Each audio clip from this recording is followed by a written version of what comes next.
তোমরাও কি এরকম ভিডিও বানাতে চাও? তবে তুমি এই ভিডিওটি দেখো। প্রথমে ফার্স্ট টাইমে এক ঝাঁকা বিড়ি নিয়ে চলে এলাম আমাদের বাড়ির ছাদে।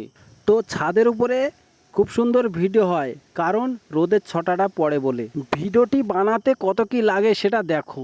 প্রথমে একটি ডিসটাই নিলাম, আর একটি মোবাইল নিলাম। মোবাইলটাকে সেট করার জন্য একটা স্ট্যান্ড নিলাম। স্ট্যান্ডের ঠ্যাংগুলো শার্ট করে রেখে দিলাম। তার সঙ্গে একটি প্যাকেটগুলি নিলাম।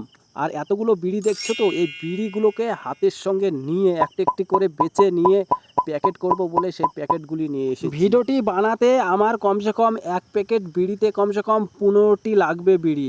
সেই বিড়িগুলো গুনে নিচ্ছি। 15টি বিড়ি গুনে নিয়ে বেশ সুন্দর প্যাকেট করে নেব। তার সাথে সাথে তোমরা দেখতে থাকো আমি কি করছি। এই যে সাদা প্যাকেটগুলিটাকে নিয়ে বিড়িটা চারপাশে ঘুরিয়ে 3 পেঁচ দিয়ে রেখে দেবো। এই যে এক প্যাকেট বিড়ি, এই এক প্যাকেট বিড়ি আমি বেশ সুন্দর সাদা প্যাকেটগুলি দিয়ে জড়ে নিলাম। জড়ে নিয়ে প্যাঁচটা দিয়ে দিলাম। এখন এই যে দেখতে পাচ্ছেন এক প্যাকেট বিড়ি, এই বিড়িটা আমি একটি ইটের উপরে রেখে দিলাম।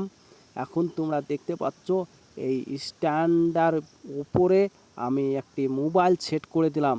এই সেট করার পরে তোমরা দেখতে থাকো আমি কি করছি। তবে আমার এই যে মোবাইলটিকে ভালো করে স্ট্যান্ডের উপরে রেখে দিলাম, ঠিক আছে। এই রাখার পরে তোমরা দেখতে পাবে যে আমি ভিডিওটি কীভাবে স্টার্ট করছি সেটা ভালো করে দেখতে থাকো।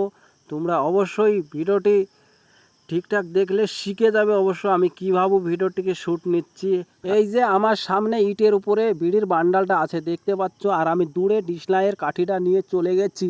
সেখান থেকে আমি ডিসলাইয়ের কাঠিটা মারছি। ডিসলাইয়ের কাঠির দিয়ে যে ফায়ারটা মারছি আর বিড়ির প্যাকেটটি আছে সেটাকে আমি ধরাচ্ছি। তোমরা দেখতে থাকো, খুব সুন্দর লাগবে। এই যে আমি যত বড় ভিডিওটি বানালাম, যে রেকর্ড করেছি, সেই রেকর্ডটিকে কেটে কেটে ছোট্ট করে ভিডিওটিকে আমি এডিট করেছি। তো এডিটটা কেমন করে করেছি তোমরা দেখো, খুব সুন্দর লাগবে। তো এই রকম ভিডিও তোমরা যদি শিখতে চাও, যে আমার এই যে চ্যানেলটি ফেসবুকে ছেড়ি বা ইউটিউবে ছেড়ি, তোমরা যেখান থেকে দেখছো তো চ্যানেলটিকে সাবস্ক্রাইব করে রাখবে, আর ফেসবুক থেকে হলে পেজটিকে ফলো করে রাখবে। এরকম ভিডিও যে আমি বানিয়েছি কোন অ্যাপ থেকে, সেই অ্যাপটা তোমাকে দেখিয়ে দেবো, আর এডিটিংটাও ঠিকঠাক ভাবে শিখিয়ে দেবো, ঠিক আছে।